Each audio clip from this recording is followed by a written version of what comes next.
Shalom, shalom. I'd like to start off first and foremost by giving all praises, glory, and honor to Yahweh Bashim, Yahweh Shai, Bashim Chakudash.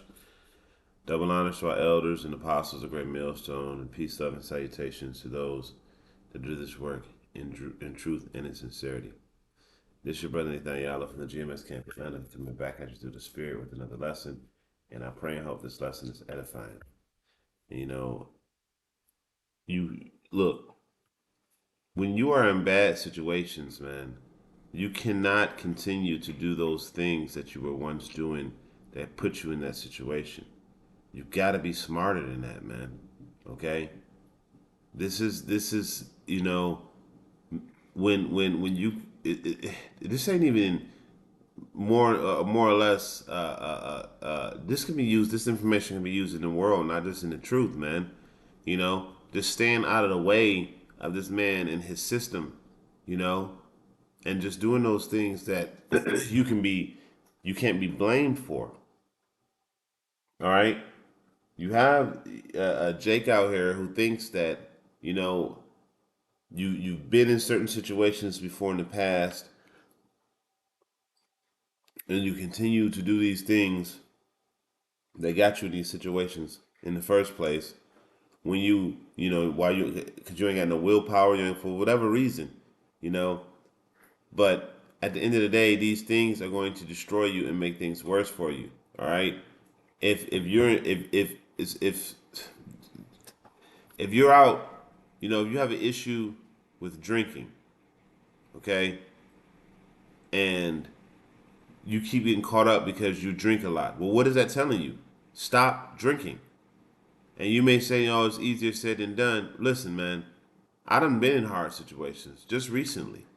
Okay, you can't tell. It's hard for me to have empathy for a man that's going through something when he's not doing those things necessary to get himself out of that situation. I was a man that was sleeping out my car. I was suspended from the camp at the same time, and my wife and I separated. So I was homeless, sleeping out my car. My wife and my kids and I separated, and I was suspended from the camp. Okay, but in my mind, what I was thinking is Yahweh Shem Shai is going to deliver me, and I'm going to do those things that are going to help myself get delivered from this situation. Okay? I'm not going to continue to do the things that kept me in that situation. I'm going to do the things that I'm a pray, and I'm going to work toward getting myself out of these situations. All right? And I'm not going to do the things that caused the problem in the first place. All right? So if you're doing these things that are causing the problem, are you really purging yourself? Because it's one thing to say that I'm in the truth, and it's another thing to actually move like you in the truth. All right? Men that move in the truth, they exercise the truth, they practice it.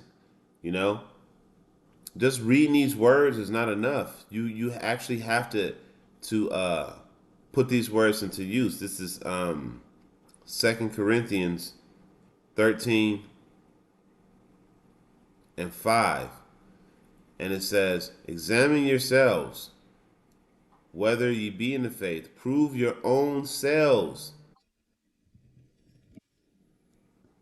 This woman always call me when I'm doing a lesson. Prove your own selves. Okay? Know ye not your own selves how Yahweh Shai HaMashiach is in you, except you be reprobates? Okay?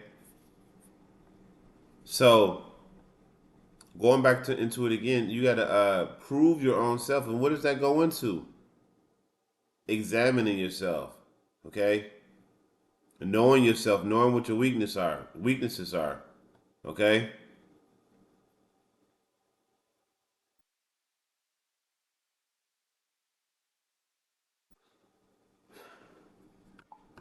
All right? Knowing what your weaknesses are. Knowing that, hey, I got to stay away from this. I got to stay away from that. If you got a problem with something that's in your life that's causing you problems, and you should already know you got to leave that shit alone. Okay? If it keeps bringing you issues, you know you got to leave it alone.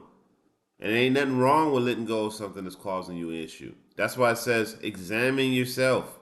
Whether you be in the faith, are you doing those things that the Lord require of you to be that upright man that He needs you to be? Okay, are you being spotted and blameless from the world? You see, prove yourself. Test yourself. Man, I'm going off here. Man, I got spirits on me. I got demons on me. Okay, this is what it means by examining yourself. You should be the first line of defense in correcting issues within yourself. It shouldn't get to the elders and to the bishops, you know, to the higher ups. It shouldn't get to them. All right? You need to look in yourself and say, I'm going off here. If I don't check this shit now, this is going to be a problem later. That's what I do. That's what I do, and that's what many men do. They check themselves. They check it at the door. You got some men who ain't never had counsels, who ain't never been suspended because they're really good at keeping themselves in check, understanding that they got spirits on them. You got some men who go off and they need that correction, and when they get that correction, they come back better than what they was when they started. All right. But if you a man that ain't listening, you done heard over and over again, you got a problem, you got to do something with this, you ain't listening to the Lord, you ain't listening to the men. What do you think is going to happen over time? You think, do you think the punishment for not listening is going to get lighter or is it going to get harder? You think the situations are going to be lighter or harder? Okay? We live in a world where this so called white man is looking for any reason to put your ass behind bars and to take your life away. Okay? That's the type of world we live in. So you have to be in a mindset that you're going to be walking in a certain way on this earth. Okay? Because you cannot give the enemy a reason to speak against you. Let me go to First Peter. Okay? Because when you read these scriptures, when you read these precepts, man, you have to apply these things to your life. You got to look at life and say, "Damn, man, these are things that actually happen." And this is Peter 5:8. It says, "Be sober, be vigilant, because your adversary, the devil, the so-called white man, okay, as a roaring lion walketh about, seeing whom he may devour." You see how many men are in prison? Their lives, the Jakes are in prison. Their lives are just gone for little stupid shit. You know, you keep doing the same shit over and over and over again, and it's furtherly putting your ass, giving your ass a record to where they can look and say, okay, well, you did this, you did that. Oh, you're a problem to society, man. We're gonna have to lock you. We're gonna have to sit you down for a little while. Now, a big chunk of your life is gone. That's why it says, be sober. All right. When you go into this word sober, let's go into it real quick.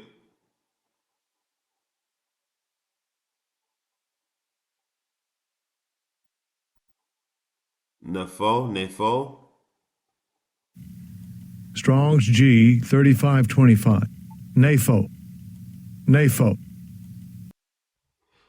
It says to be sober, to be calm and collected in spirit, to be tempered, dispassionate, circumspect, to look around, to understand, man, what it is that the type of situation you in. It also goes into philosophies, you know.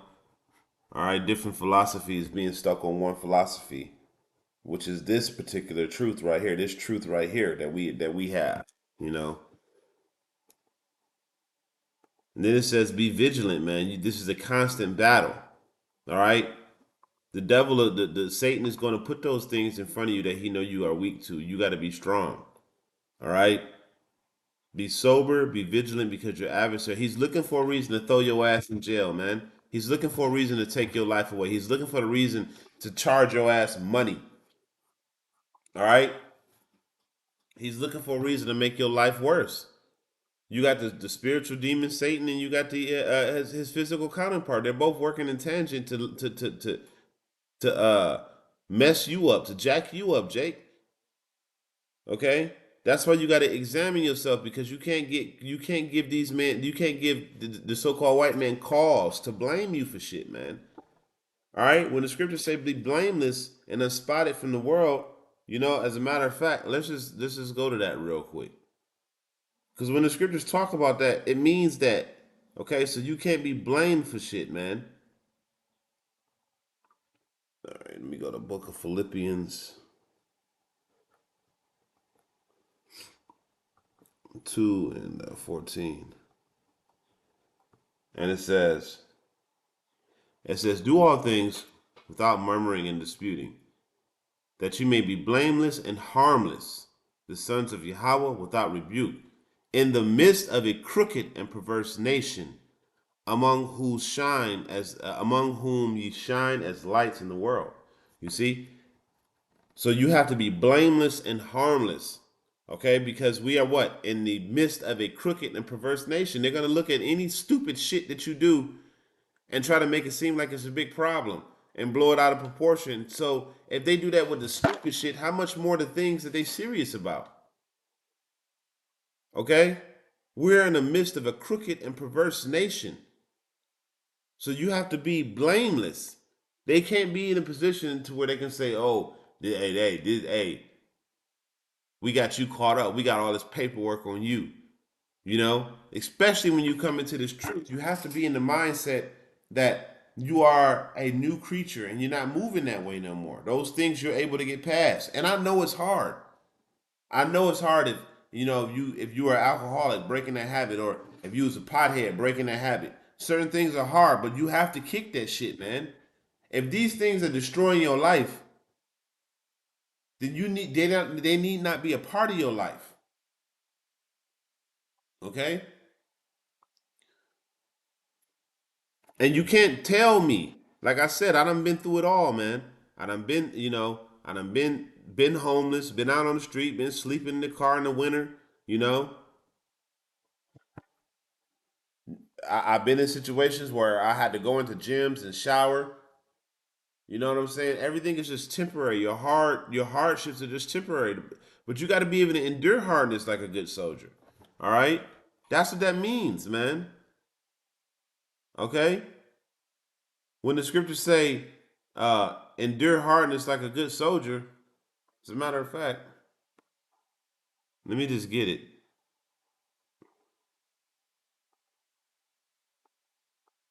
Because if you're having stressful times, you could most of the time it's because the Lord is testing your ass. He's putting something on you to try to purge something out of you or to build you up or something. All right, this is 2 Timothy 2:3. It says, therefore, endure hardness as a good soldier of Yahweh Shah HaMashiach. No man that warreth entangle himself with the affairs of this life, that he may please him who have chosen him to be a soldier. Okay, so you have to really you can't act like, oh, this is some big thing that happened to you that ain't happened to other men of the Lord. Nah, these type of problems happen to all of us, man. But are you applying what you have learned in the scriptures to these situations and using wisdom? Okay, you have to be you can't, when people speak of you, they can't be speaking bad things of you, man. Okay, you gotta look. This is because the scriptures, like I said, you gotta live these scriptures, man. This is Titus 2:7 and 8. It says, I'm gonna start at verse 6. It says, young men likewise exhort to be sober minded, in all things showing thyself a pattern of good works.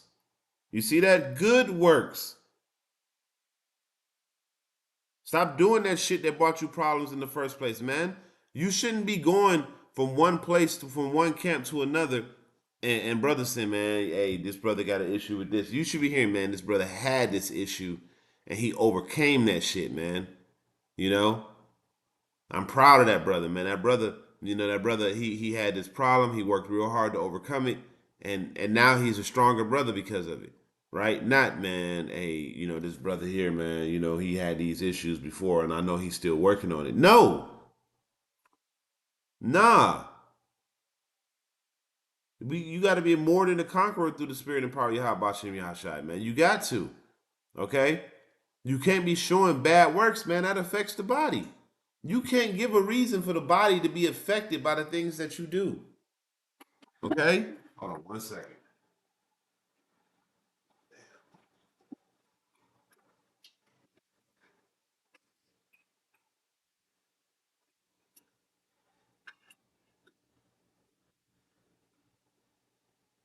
Block y'all in 1 second. Do this.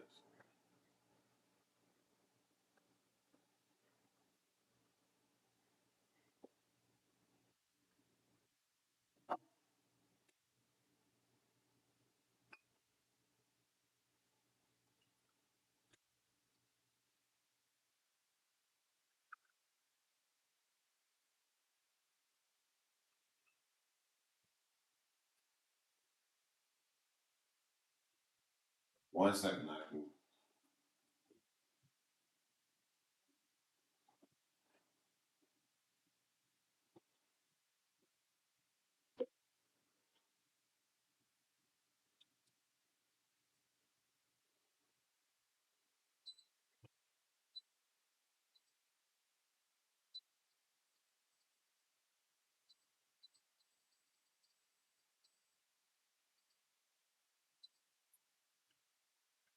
All right, so I had to forget getting ready for work. So uh it says showing all things verse 7 again. It says in all things showing a pattern of good works, in doctrine showing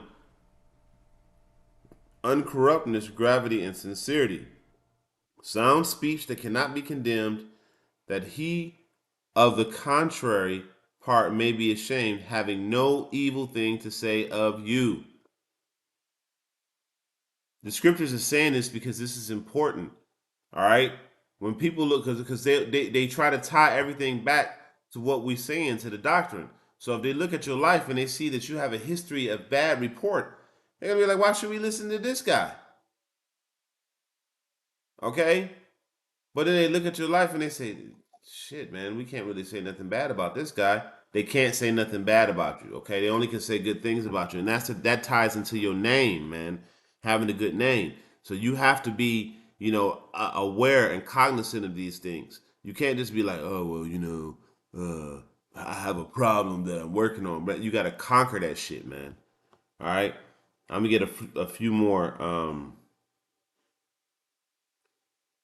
and then I'm going to close it out.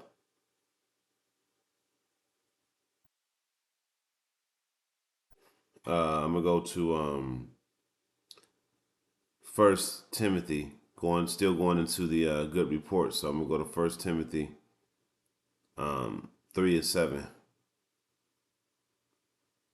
It says, "Therefore, brethren, we confront." That's Timothy. That's Thessalonians. Salakia. First Timothy 3:7. It says, "Moreover, he must have I've observed verse 6. A novice, least being lifted up with pride, he fall in the combination of the devil.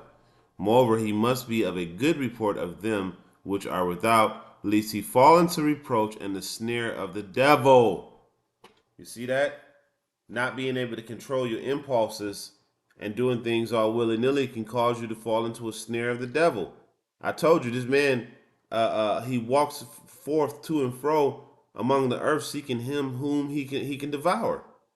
Okay, that's why it says be sober and vigilant, man. This man he's looking to cause a problem. He wants all the smoke. Okay, he wants problems always. He don't want peace. He wants problems always. Okay, so he's looking for a reason to throw your ass in jail and take away your livelihood. You be dealing with the devil here, man. And then if you're a brother who already have issues, man, who already having problems, why do you want to bring more problems your way? All right.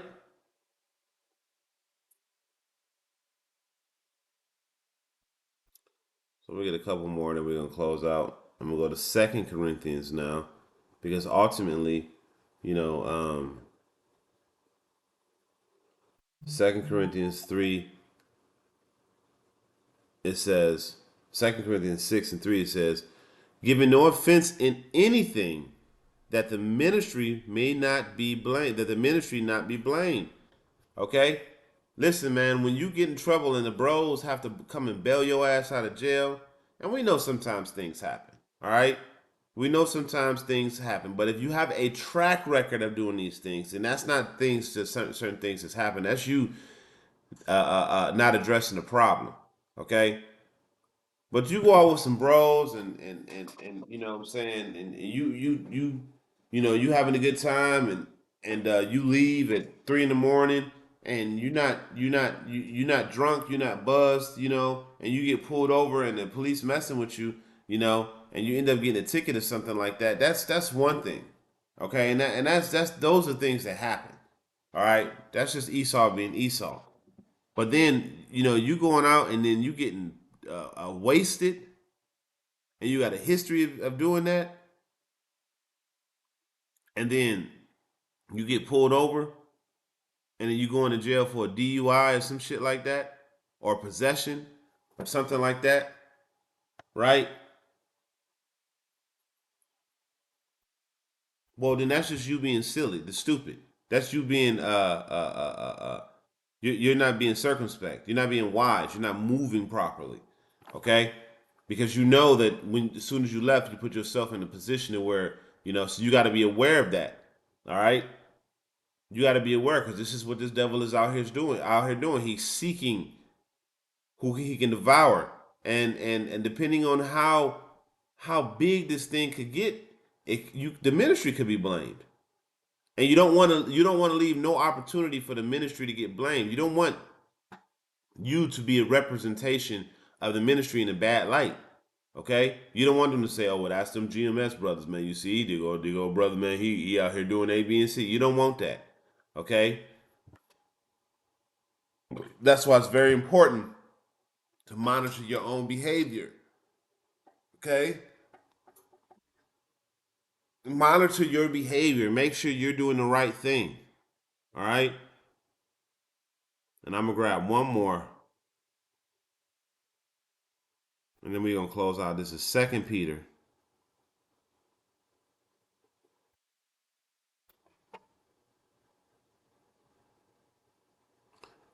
2:20. It says, "For if they escape the pollution of the world through the knowledge of Yahweh our Savior, Yahweh Hamashiach,